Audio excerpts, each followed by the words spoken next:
With millions of people all over the world, we are sure you want to be informed with happenings in states, countries, and the world at large. At LightCast TV, will bring you details of news in a statement, politics, human angle stories, and crime. We also engage business owners who talk to us about their business. Perhaps you want to go into such business. What are the things you need to know? We also bring you life of party, from traditional engagement, weddings, housewarming, birthday parties, and many more. Keep a date with all the happenings on LightCast TV by subscribing to our channel. Barely 30 days to the presidential election scheduled for February 25th, both camps of the All Progressive Congress APC and the People's Democratic Party PDP candidates Bola Ahmed Tinubu and Atiku Abubakar respectively have continued to trade words. The attack heightened over the week, with each calling for the arrest and disqualification of other over allegation of graft, contrary to the peace accord signed by the respective presidential candidates ahead of the political campaign. Recall that at the commencement of the political campaign season, presidential candidates and the national chairman of their respective parties were made to sign a peace accord committing themselves to a peaceful campaign for the 2023 election. The signing was organized by the National Peace Committee in Abuja. Some of the candidates that signed the peace accord were Peter Obi of the Labour Party, Rabi Kwankwaso of the New Nigerian People's Party (NNPP), and Atiku Abubakar of the People's Democratic Party.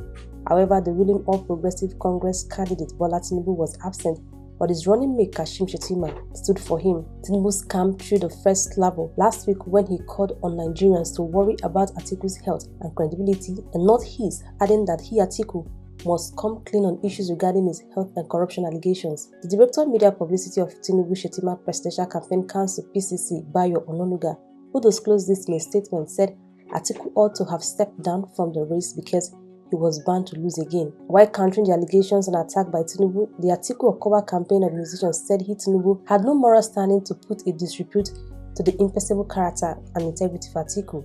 In a statement signed by the spokesman of the campaign organization, Kola Olobondiyo, he said his principal, Atiku, had refrained from Tinubu's appalling health issues before the ignoble public dance of Shettima Campaign Council. The Atiku campaign organization mocks the Wobi, Woke, and narcotic-devastated presidential candidate of the APC, Asiwaju Bola Tinubu, over his failed attempt to impute heinous on the health and energetic presidential candidate of the PDP, Atiku Abubakar. The campaign also describes as ludicrous, but not yet done with the verbal trade. Over the week, the spokesman of the APC Presidential Council, who also serves as the current Minister of State for Labour, Productivity and Employment, Festus Keyamo, returned fireworks from the Tinubu camp. Keyamo said Tinubu's campaign council has forwarded a petition to the Anti-Financial Crimes Agency, the Code of Conduct Bureau (CCB), the Economic and Financial Crimes Commission (EFCC), and the Independent Corrupt Practices and Other Related Offence Commission (ICPC), seeking the arrest and prosecution of the PDP candidate Atiku. Further disclosed that he had given a 7-hour ultimatum to the anti-graft agencies to arrest or invite, interrogate and prosecute Atiku, failing which he said he would go to the court to cause the agencies to act. Atiku camp, while speaking to the PCC at his headquarters in Abuja with a full complement of his media directorate,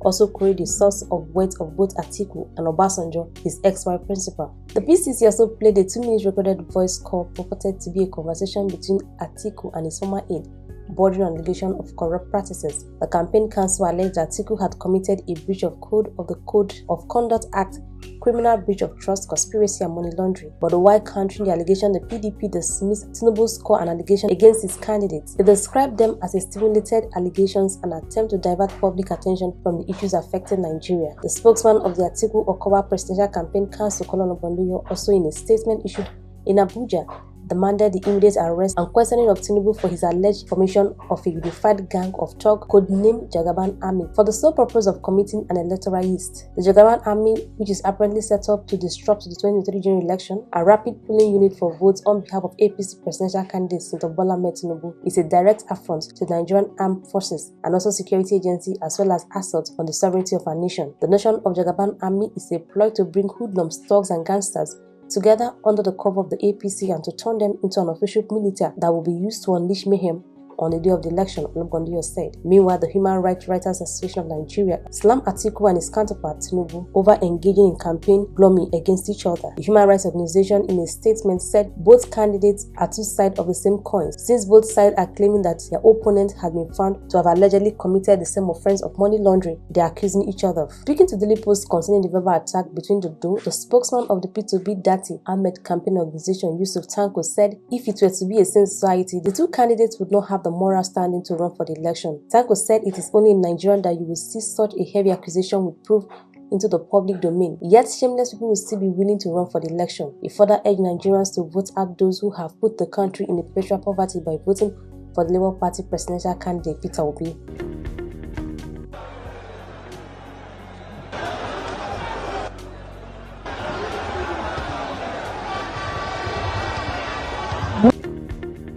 The President Muhammadu Buhari on Thursday commenced a 2-day official visit to his hometown of Katsina, where he inaugurated some projects executed by the state government. However, his first day in the state was marked by protests of youth decrying the hardship in the country. The protesters caused a commotion at the Kafura underpass, where they threw stones at the crowd after Buhari left the area. The boys also set up bonfire along the Yaya Makinde Way, a few meters from the underpass, while shouting, "We don't need you, we no need you" in Hausa. A viral video showed a mass of youth violently denouncing the government as they engaged some policemen on the road. Development is coming as after the presidential standard bearer of the Labour Party, Peter Obi, was stoned by suspected hoodlums at a campaign in Katsina State.